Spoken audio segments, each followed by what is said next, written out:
छोड़ो जनाब, रहने दीजिए। आपको जनता ने चुना, आप जिम्मेवारियों से कैसे भाग सकते हैं? और मैं डंके की चोट पे कहती हूँ कि हिंदुत्व एक बीमारी है। वाह, ये भी सही है। वो जिन मुद्दों से जनता परेशान है वो आपके एजेंडे में ही नहीं है। हमने उनको यहाँ लाके बसाया नहीं। नहीं जी, ऐसा बिल्कुल नहीं हो सकता और हम होने भी नहीं देंगे। जनता के मुद्दों की बात है, जनता के लिए बात करेंगे, खुल के बोलेंगे। तो उस वक्त फारूक अब्दुल्ला ने कुछ ऐसे बयान दिए थे, तो उन्होंने कहा था कि इस दरबार को, इस रवायत को, जो महाराजा की रवायत है, इसको बंद करना चाहिए। इस देश में जैसे प्रचलन सा बन गया है। उमर अब्दुल्ला की अपनी शिकायत है कांग्रेस के साथ, जो कभी कभी एक्सप्रेस करते हैं, और जिस वक्त ये हारते हैं तो ये ईवीएम्स को दोष देते हैं, एक ऐसा इंप्रेशन देने की कोशिश कर रहे हैं कि जैसे उनको हराया गया। All is not well within India block, यानी कि नेशनल कॉन्फ्रेंस का आम आदमी पार्टी से उतना संपर्क नहीं है, आम आदमी पार्टी का तृणमूल कांग्रेस से नहीं है। You are saying all is not well, I am saying all are in the well. ये सब कुएं में है, गड्ढे में है। बड़ी इलेक्शंस होने वाली है, तो Umar has to look to get the statehood. His eyes are set like Arjun. He's set on that target of getting the statehood back, because from that there comes a power. They don't have a ground in J&K. So Congress की भी तो ground चली गई ना। उमर अब्दुल्ला को जरूरत नहीं है अब कांग्रेस की जम्मू कश्मीर में। बीजेपी के भी जो टॉप लीडर्स हैं उन्होंने कमिट किया है और वो क्रेडिट भी लेंगे। आप मेरी नहीं, इसमें सुरक्षा की बात है सर, एनसी और पीडीपी की डिमांड है। 1872 में जब महाराजा हरि सिंह यहाँ पे थे, They are also security risk.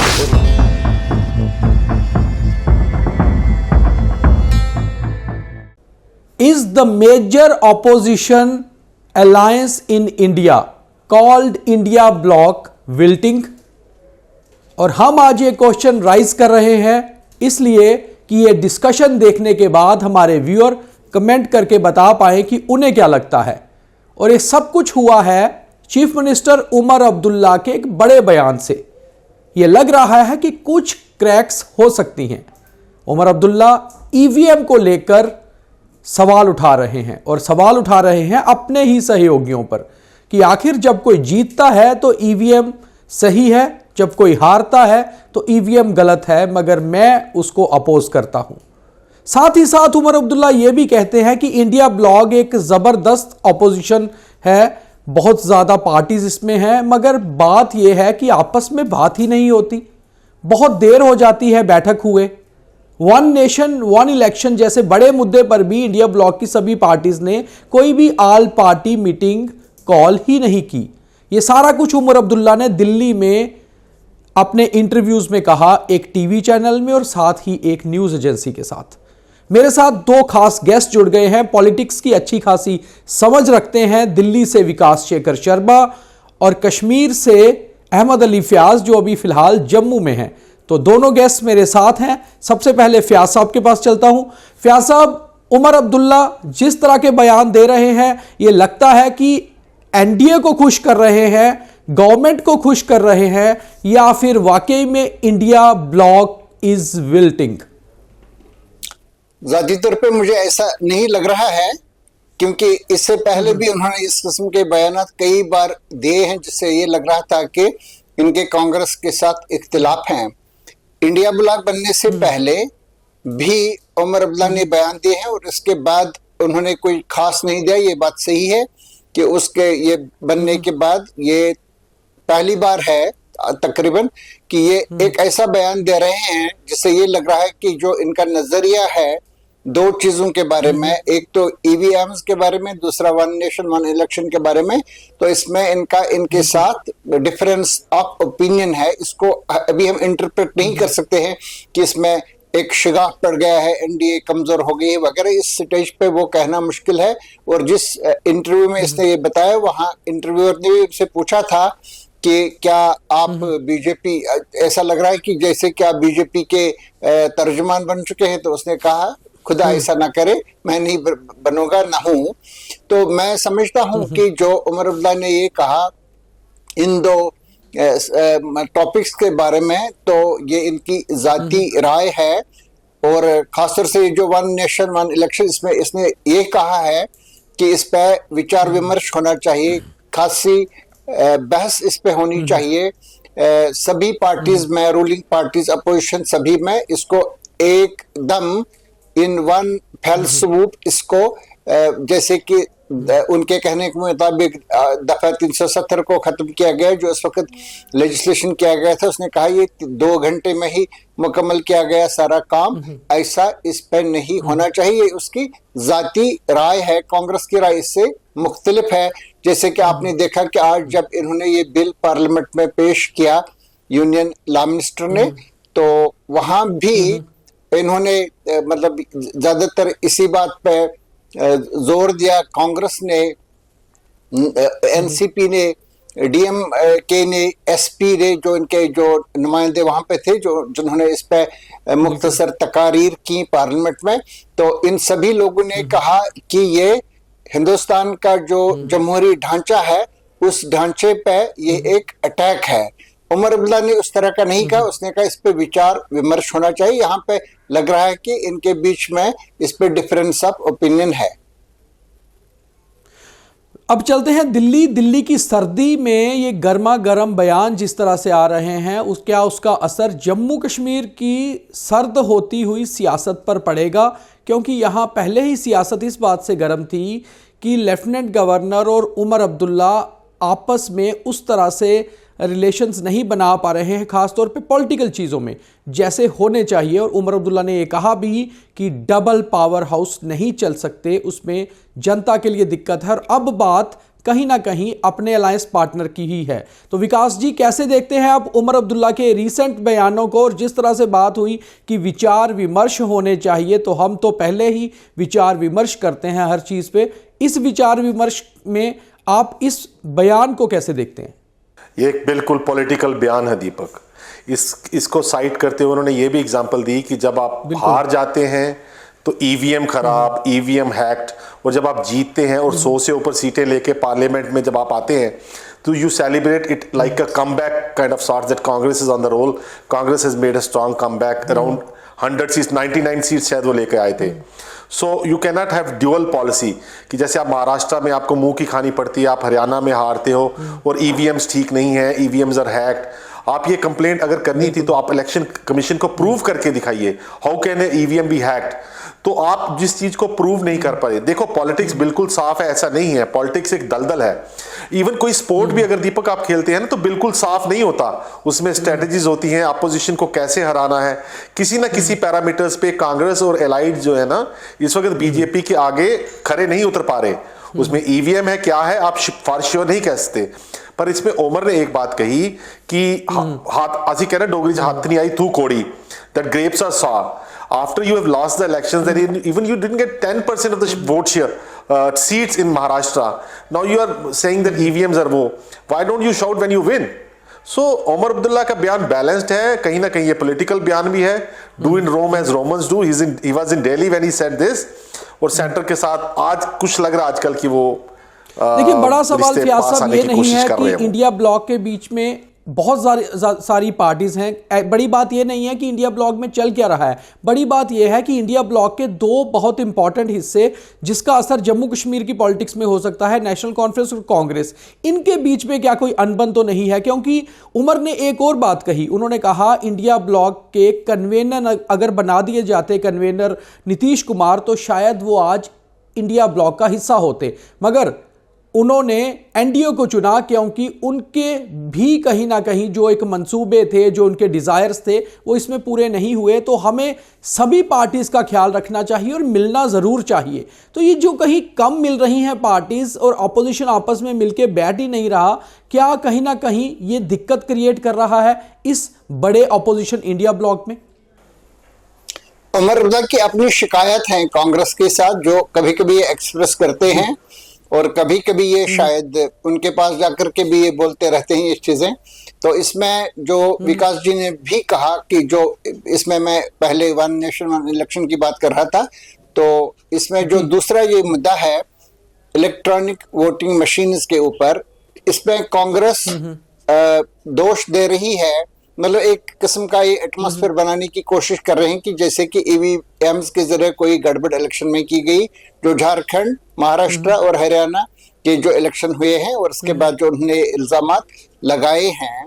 इसमें जो उमर अब्दुल्ला का है, इसमें कई लोग इसमें एनडीए ब्लॉक में भी और इससे बाहर भी, जैसे कि आप देख रहे हैं कि उनके कहने के एक ही दिन बाद जो ये जो है तृणमूल कांग्रेस पार्टी, वहां के एक जी हाँ, अभिषेक बैनर्जी ने, इन्होंने भी यही बात बताई, इस बात के बावजूद कि ये जो इंडिया में कॉन्स्पिरेसी थ्योरीज चलाने वाले लोग हैं, इसमें अरविंद केजरीवाल के बाद जो एनसीपी की चीफ हैं ममता बनर्जी, जिसमें पेश रहे हैं। ये मैं इसलिए कह रहा हूं कि जिस वक्त कश्मीर में 2000 ये जो 19 का फरवरी का जो ब्लास्ट हुआ, जिसमें 40 सीआरपीएफ के लोग मारे गए, इसमें पहला बयान, पॉलिटिकल बयान जो दिया था वो इनके ही तरफ से आया था, ममता बनर्जी की तरफ से, जिसमें उन्होंने ये तासुर देने की कोशिश की थी कि ये इन्होंने खुद ही किया है। ये कॉन्स्पिरेसी थ्योरी है, मतलब अभी हुआ ही नहीं, कोई चीज हुई नहीं, तो इसके एकदम आप जजमेंटल बन करके आप रूलिंग पार्टी को निशाना बना रहे हैं, इनको कमजोर करने के लिए। इसी तरह से जो दूसरे जो सबसे बड़े जो कॉन्स्पिरेसी थ्योरिस्ट हैं इंडिया के, वो अरविंद केजरीवाल हैं। अरविंद केजरीवाल ने सबसे पहले ईवीएम्स को लेकर के मुल्क में ये तासुर देने की कोशिश की कि मुझे इस बारे में बहुत जानकारी है, टेक्नोलॉजी की, आरटीआईज की, हर चीज की, तो इसमें ये गड़बड़ करते हैं। तो सबसे पहला कॉन्स्पिरेसी थ्योरी इसने इस पे बनाई, लेकिन वो खुद ब खुद वो कंप्लीटली डिफ्लेट हो गई उस वक्त जब अरविंद केजरीवाल की पार्टी को दिल्ली में 70 में से 67 सीट्स उन्होंने खुद जीत ली वहां पे। तो यहाँ पे इंडिया में बहुत सारे कॉन्स्पिरेसी थ्योरिस्ट्स हैं जो ये बातें बताते रहते हैं। कांग्रेस का भी यही है कि ये लोग जब जीतते हैं तो उस वक्त खामोश रह जाते हैं, और जिस वक्त ये हारते हैं तो ये ईवीएम्स को दोष देते हैं, एक ऐसा इंप्रेशन देने की कोशिश कर रहे हैं कि जैसे उनको हराया गया, एक कॉन्स्पिरेसी के तहत, एक फ्रॉड के जरिए उनको हराया गया। जो उमर अब्दुल्ला ने बात कही है, इसमें इनके बहुत सारे टेकर्स हैं with in the India block, बहुत सारे, इंक्लूडिंग जो मैंने पहले ही कहा इनका तृणमूल कांग्रेस। तो इसके अलावा भी कई लोग हैं जो इनका साथ इसमें देंगे, क्योंकि ये सारी पार्टीज कभी इलेक्शन जीतती हैं, कभी इलेक्शन हारती हैं। अभी आपने देखा 2 इलेक्शन यहाँ पे साइमल्टेनियसली हुए, हरियाणा का और जम्मू कश्मीर का। हरियाणा का जीता बीजेपी ने, और इस बात के बावजूद कि वहां पे जो ओपिनियन पोल्स, एग्जिट पोल्स वगैरह सब दिखा रहे थे कि बीजेपी वहां पे हार रही है, और कांग्रेस और जो वहां की मकामी पार्टीज का इत्तेहाद है वो जीत रहा है। रिजल्ट इसके बरक्स आया। और इसके बाद यहाँ पे कश्मीर में बीजेपी के लोग दावा कर रहे थे कि हम यहाँ पे अपनी सरकार बनाएंगे। आपने देखा कि इनकी क्या हालत हुई, यहाँ पे स्वीप कर लिया नेशनल कॉन्फ्रेंस ने कश्मीर में और जम्मू के 2 खास रीजन्स में, पीर पंचाल में भी और यहाँ पे चनाब वैली में भी। तो ये चीजें होती रहती हैं, कोई पार्टी जीतती, कोई हारती है।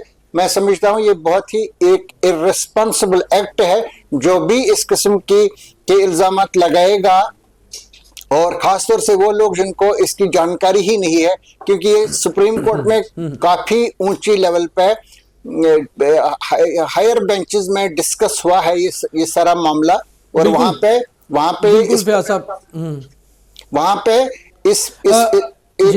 पहले यहाँ पे एक ये तरीका था कि एक कॉन्स्टिट्यूएंसी, एक जो है होता है पोलिंग स्टेशन, इसमें मतलब एक हलके में 2 मशीन को ये देखते थे, इसका खोलते थे, फिर ये चेक करते थे, इसका डेटा पेपर स्लिप के साथ वो मैच करते थे। तो जब सुप्रीम कोर्ट ने ये मामला सुना तो उन्होंने कहा नहीं, 5 को करना चाहिए 2 के बदले। तो इसमें हाईएस्ट लेवल पे सिविल सोसाइटी में चलिए ईवीएम हमारा मुद्दा नहीं है, तो आपने फिर भी विस्तार से बताया। फयाज साहब का जो रिप्लाई है, विकास जी, मैं वही आप पर सवाल पूछ रहा हूं कि इन्होंने कहा कि इंडिया ब्लॉक में बहुत सारी अपोजिशन पार्टीज हैं, जब जीतती हैं तो कुछ नहीं बोलती, हारती हैं तो ईवीएम को दोष देती हैं, मगर कहीं ना कहीं ये सारी चीज़ें एक लाइन को क्रॉस कर रही हैं। वो ये लाइन है कि all is not well within India block, यानी कि नेशनल कॉन्फ्रेंस का आम आदमी पार्टी से उतना संपर्क नहीं है, आम आदमी पार्टी का तृणमूल कांग्रेस से नहीं है, और कहीं ना कहीं इंडिया ब्लॉक को जो बांध के रखा है वो कांग्रेस ने रखा है। मगर उमर का जिस तरह से सीधा बयान देना कांग्रेस के ऊपर, विकास जी आपको लगता है कि जो हमारा मेन टाइटल है इज इंडिया ब्लॉक विल्टिंग, वो कहीं ना कहीं सही है कि all is not well within India bloc? Deepak, आपने एक बात बोली, ऑल इज नॉट वेल। याद है all is well, Three Idiots. You are saying all is not well, I am saying all are in the well. ये सब कुएं में है, गड्ढे में है। ये बीजेपी की जो पिछले 10 साल का रूल है, जो एनडीए कहा जाता है, उसको टैकल ही नहीं कर पा रहे। They are clueless. अब कहीं तो ब्लेम लगाएंगे ना दीपक। और इस टीम में बहुत ज्यादा कप्तान है। नीतीश कुमार जी थे, वो चले गए। अभी मुलायम सिंह के बेटे हैं अखिलेश, वो अपने आप में यूपी में उनकी पार्टी एक बड़ी पार्टी है। वहीं से अगर आप लालू यादव को देखिए, अगर तेजस्वी भी कर रहे हैं तो लालू आज तक एक्टिव है, उन्होंने भी बयान दिया है कांग्रेस के खिलाफ। तृणमूल कांग्रेस की ममता बनर्जी जो अपने आप में एक बड़ी लीडर है और शायद वो इस ब्लॉक को लीड कर सकती हैं। वहां से आते हैं old war horse Sharad Pawar, जो कई बार मरते हैं और फिर एनाकोंडा की तरह जिंदा होकर पॉलिटिकल ही मेक्स अ कमबैक। तो these people are still relevant and ये किसी को भी आगे नहीं आने देंगे। इनके जो भी अलायंस होते हैं वो अपॉर्चुनिस्ट होते हैं, अपने सर्वाइवल के लिए होते हैं दीपक। और कहीं ना इस वक्त मैं उमर अब्दुल्ला को भी थोड़ा हल्का पा रहा हूं, क्योंकि जो कांग्रेस के साथ उनका अलायंस था ना, फर्स्ट प्लेस हमने डिस्कस किया आपके इलेक्शन उसमें, वो जो आपने प्रोग्राम्स किए, that was the opportunist alliance more from the Congress ran to Srinagar and had cut an alliance with NC. और एनसी को कहीं ना कहीं इलेक्शन खत्म होते ये नजर आ चुका था कि Congress is more than a friend, it's a burden on them. और इस वक्त उनकी 5 साल तक सरकार है और जम्मू कश्मीर में मुझे नहीं लगता हाल फ्यूचर में कोई ऐसी बड़ी इलेक्शंस होने वाली है। तो Umar has to look to get the statehood. His eyes are set like Arjun. He's set on that target of getting the statehood back, because from that there comes the power. He is the CM, but he is CM without actual absolute power. So he is on a mission. He's a man on a mission. और जो भी उसके इस वक्त आएगी चीज, वो उसको शायद पॉलिटिक्स में आप सेल्फिश होते हैं, उमर को ब्लेम नहीं कर सकते। हर कोई ऐसे सोच रहा है। तो ये कन्वीनियंस का ब्लॉक है। ये कोई ऐसा गठबंधन नहीं है जिसमें एक सोच, एक आइडियोलॉजी के लोग हों दीपक। ये तो एक हर्ड है जो इकट्ठा हो गया, क्योंकि उनको कहीं ना कहीं मोदी और अमित शाह की स्ट्रांग लीडरशिप से लड़ने के लिए एक गुट चाहिए था, एक जुट चाहिए था। उसके लिए ये लोग इकट्ठे हैं, वरना ये लोग मन से इकट्ठे नहीं है। देखिए फयाज साहब, इतना तो साफ है कि उमर अब्दुल्ला ने साफ किया कि वो बीजेपी के साथ या एनडीए के साथ तो बिल्कुल भी नहीं जा रहे। मगर क्या उमर अब्दुल्ला के इस तरह के बयान देना इस समय पर, ये लगता है कि उमर अब्दुल्ला बहुत स्मार्ट प्ले कर रहे हैं अपने ही अलायंस की गलतियों को उजागर करके, या फिर उमर अब्दुल्ला कहीं ना कहीं गवर्नमेंट को ये बताना चाह रहे हैं कि इंडिया ब्लॉक में भी पॉजिटिव सोच रखने वाले पॉलिटिशियंस हैं और उनको फिलहाल एनडीए की स्ट्रॉन्ग गवर्नमेंट जो दिल्ली में है उससे मतलब भी है और उनके साथ उनके रिलेशन भी बेटर करने हैं? ये भी कारण हो सकता है, क्योंकि उमर अब काफ़ी मैच्योर पॉलिटिशियन हो चुके हैं। और आपको उनके बयान के एग्जैक्ट मतलब क्या लगते हैं? जिस मौके पे ये उमर अब्दुल्ला का बयान आया है कि इस वक्त पार्लियामेंट चल रही है, इस पे डिफरेंट इंटरप्रिटेशंस और कनोटेशंस हो सकते हैं, ये बात सही है। इस मौके पे वो खामोश भी रह सकते थे in the larger interests of the opposition India block, लेकिन उन्होंने बयान इसमें दे दिया और इन्होंने ये बताया कि मतलब एक ये इस किस्म का एक उन्होंने ख्याल जाहिर किया कि कांग्रेस हर मामले में मतलब सही बयान नहीं दे रही है। इसके अलावा जो मैंने आपसे पहले भी कहा कि इनका स्टाइल रहा है, ये कभी कभी इनकी कांग्रेस की ये दुरुस्ती करने के लिए इन्होंने कई बार बयान दिए हैं कि इनको इस तरह से वहां पे सुधार लाना चाहिए। इसके अलावा जब ये इंडिया ब्लॉक की फॉर्मेशन भी हो रही थी, उस वक्त भी इनके ख्यालात ऐसे थे जो कई कॉन्स्टिट्यूएंट्स के ख्यालात नहीं थे। तो इस वक्त भी उन्होंने कहा था, अभी ये काफी अर्ली स्टेज है, अभी इस मौके पे ये कहना मेरे ख्याल से इसका ये नतीजा निकालना शायद ठीक नहीं होगा कि इनके बीच में ये मुश्किलात पैदा हो गई हैं और इनके बीच में ये इख्तिलाफात पैदा हो गए हैं। तो इस मौके पे आई डोंट थिंक कि ये अभी इस मौके पे ये कहना है, लेकिन सिग्निफिकेंस इसकी, जैसे कि विकास जी ने भी बताया, एक सिग्निफिकेंस इसकी है कि उन्होंने एक ऐसे किस्म का ख्याल जाहिर किया है जिसके साथ कांग्रेस का इख्तिलाफ है। ये बात सही है। विकास जी, यहीं से एक और सवाल, और ये आखिरी सवाल क्योंकि बहुत इंपॉर्टेंट है। अभी सरकार बने 2 महीने हुए हैं और उमर अब्दुल्ला अपने अलायंस पार्टनर, एकलौते अलायंस पार्टनर कांग्रेस, क्योंकि यहां 2 ही पार्टियों की सरकार है, उसको इस तरह निशाने पर ले रहे हैं कि उनका जो कोर इशू था ईवीएम, उनका जो कोर इशू था वन नेशन वन इलेक्शन, उन पर सवाल उठाए, उन पर बात की। तो ऐसे में लगता है कि ये अलायंस भी लंबा चलेगा, या फिर आपको लगता है उमर अब्दुल्ला को जरूरत नहीं है अब कांग्रेस की जम्मू कश्मीर में? दीपक, आपके सवाल में ही जवाब है। आपने कहा कि उमर अब्दुल्ला की एनसी के अकेले अलायंस पार्टनर कांग्रेस, तो यहां पे इंडी ब्लॉक क्यों नहीं है? वो इंडिया ब्लॉक जो है वो यहां पे क्यों नहीं है? क्योंकि वो यहां पे इररिलेवेंट है। They don't have a ground in J and K. So Congress की भी तो ग्राउंड चली गई ना। तो ऐसे में अब उमर अब्दुल्ला यंग लीडर हैं, जब 5 साल आगे देखते हैं तो वो कहते हैं एक तो मुझे स्टेटहुड लाना है, सेकंड मुझे अपने कार्डर को रिवाइव करना है, कश्मीर के लोगों का विश्वास जीतना है और जम्मू में इनरोड्स बनाने हैं। जम्मू में जो पार्टी का कार्डर है, इनका बहुत अच्छा कार्डर है यहाँ पे, उसको मजबूत करके जम्मू के लोगों के दिलों में जगह बनाकर पार्टी के पंख फैलाने हैं। तो ऐसे में कांग्रेस उन पर बोझ है, क्योंकि कांग्रेस इज डायरेक्शनलेस। कांग्रेस की आप लोग कल डिस्कस कर रहे थे, एक इंटरनल रिपोर्ट आई है व्हाई दे लॉस्ट, और जब ये रिपोर्ट पब्लिकली और मीडिया में आएगी आई थिंक बहुत शोर मचने वाला है।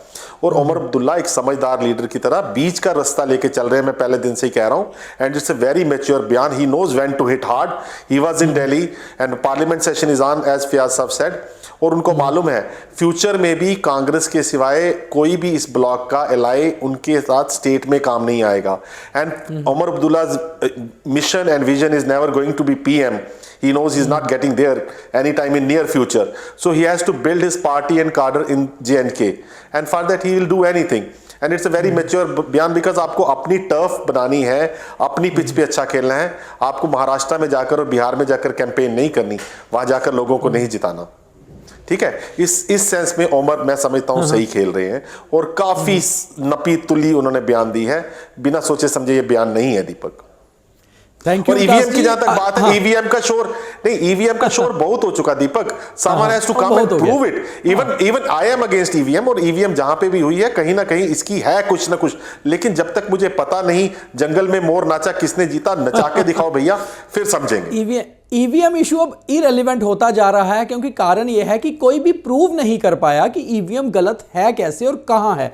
अब आखिरी सवाल फयाज साहब से। फयाज साहब, बहुत इंपॉर्टेंट एक सवाल है, वो ये कि 6 एमएलएस हैं जम्मू कश्मीर में कांग्रेस के, और 4 इंडिपेंडेंट एमएलएस का ऑलरेडी सपोर्ट है उमर अब्दुल्ला को, और 1 इंडिपेंडेंट एमएलए को उन्होंने कैबिनेट मिनिस्टर भी बनाया है। तो ऐसे में कहीं उमर अब्दुल्ला को ज़्यादा बेटर लगता है इंडिपेंडेंट्स की सपोर्ट से सरकार चलाना, और साफ तौर पर यह देखा जाए कि चारों इंडिपेंडेंट्स वो जम्मू रीजन से हैं, तो उन्हें जम्मू रीजन की भी जो पूर्ति करनी है वो भी कर रहे हैं। तो कहीं उन्हें ये तो नहीं लगता कि कांग्रेस उनके ऊपर बोझ बनती जा रही है, और अगर वो इंडिपेंडेंट गवर्नमेंट चलाएं इंडिपेंडेंट्स के साथ तो ज्यादा बेटर होगा? ये सवाल उस वक्त भी पैदा हुआ था जब इनकी गवर्नमेंट की फॉर्मेशन हो रही थी। पहले तो ये लगातार बता रहे थे कि कांग्रेस हमारा एक हिस्सा है, हम उनके साथ सरकार बनाएंगे, लेकिन फिर एक ऐसा स्टेज भी आया जब 5 लोगों ने, 4 नहीं 5 लोगों ने हिमायत दे दिया, इनको सपोर्ट दे दिया नेशनल कॉन्फ्रेंस को, और एक ऐसी सिचुएशन पैदा हो गई जिसमें नेशनल कॉन्फ्रेंस को ये लगा कि अगर कांग्रेस हमसे अलग भी हो जाएगी फिर भी हमारी गवर्नमेंट सस्टेन करेगी, और ये इनके लिए एक बार्गेनिंग चिप भी बन गया नेशनल कॉन्फ्रेंस के लिए। क्योंकि अगर ऐसा ना होता तो कांग्रेस वाले इन पे अपनी डिमांड्स ला देते, वो कहते कि हमें 2 मिनिस्ट्रियल बर्थ्स दे दो, चेयरपर्सन की बर्थ्स दे दो, बहुत सारी चीजें, जो उस पोजीशन में वो नहीं रहे जब इन्होंने इंडिपेंडेंट एमएलएज ने इनका साथ दिया। लेकिन उन्होंने ये भी नहीं किया कि उनको अलग कर लिया। शुरू में हमें ये लग रहा था कि इन्हें यही लगा जो आप बता रहे हैं कि कांग्रेस की जरूरत नहीं है, उनको बाहर रख लो, उनको कहा अगर आपको सपोर्ट देना है तो बाहर से दे दो। लेकिन खुद उमर अब्दुल्ला ने, चीफ मिनिस्टर ने, इसी इंटरव्यू में जिसमें आपने जिक्र किया उसमें उसने ये बात साफ की। जब इससे पूछा गया तो उसने ये बताया कि कांग्रेस इस वजह से बाहर है इक्तिदार से क्योंकि इन्होंने कहा हमें, जब हमने इनको कहा कि हम आपको इक्तिदार में शामिल कर रहे हैं, तो इन्होंने कहा अभी हम शामिल नहीं होंगे जब तक स्टेटहुड यहाँ पे वापस नहीं आता है। उसने कहा कि उन्होंने हमें यही बताया, उसने कहा हमें अंदर की बात पता नहीं, लेकिन हमें यही बताया गया कि जब तक हमें यही कहा गया है, बिल्कुल। हाँ, हमें यही दीपक मैं एंड में कुछ कहना चाहूँ। हाँ, यही कहा गया। उन्होंने ये बताया अभी, मतलब मैं समझता हूँ बहुत ही इंटेलिजेंटली नेशनल कॉन्फ्रेंस ने ये गेम खेला है और इन्होंने एक ऐसे स्टेज पे अपने आप को रखा है जहां पे ये इक्विडिस्टेंट भी रह सकते हैं बीजेपी और कांग्रेस से और अपनी चीजें हासिल कर सकते हैं, लेकिन अभी तक इनको कोई चीज हासिल नहीं हुई है। ये देखना है कि जब ये अभी अगले महीनों में बीजेपी सरकार के साथ, बल्कि मैं कहूंगा एनडीए सरकार के साथ इस पे बातचीत करेंगे कि खासतौर से रेस्टोरेशन ऑफ स्टेटहुड, क्योंकि आप देख रहे हैं कि चीफ मिनिस्टर और इसके मिनिस्टर्स के पास बहुत सारे इख्तियारात इस वक्त नहीं हैं, रूल्स ऑफ बिजनेस अभी तक नहीं आए हैं और ये काफी बेचैनी है न सिर्फ नेशनल कॉन्फ्रेंस के मिनिस्टर्स और एमएलए के में, बल्कि ये कश्मीर के बहुत सारे उन लोगों के दिल में भी काफी मतलब गैर इत्मीनानी है। जिन लोगों ने इनको वोट दिए हैं वो कह रहे हैं ये लोग कुछ भी नहीं कर पा रहे हैं, तो इस बात को लेकर के काफी परेशानी इनमें है।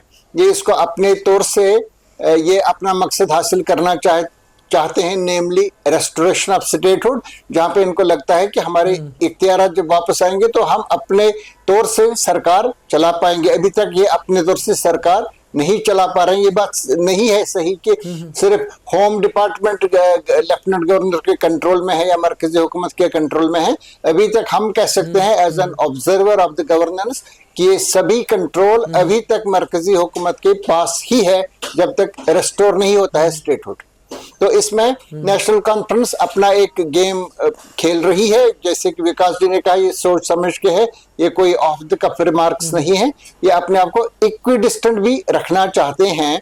ये बिल्कुल बाज़ाब्ता तौर पे अपने आप को कांग्रेस के रंग में रंगना नहीं चाहते हैं, इसको दूर रखना चाहते हैं एज एन अलाई। बस वो बात सही है। जिस वक्त कांग्रेस वाले इन्हें डिक्टेट करेंगे टर्म्स, तो उस वक्त नेशनल कॉन्फ्रेंस फिर फैसला ये भी ले सकती है कि चलो आप अपना रास्ता ले लो, हम लोग आपके बगैर भी सरकार चला सकते हैं, लेकिन अभी वो घड़ी नहीं आई। बिल्कुल।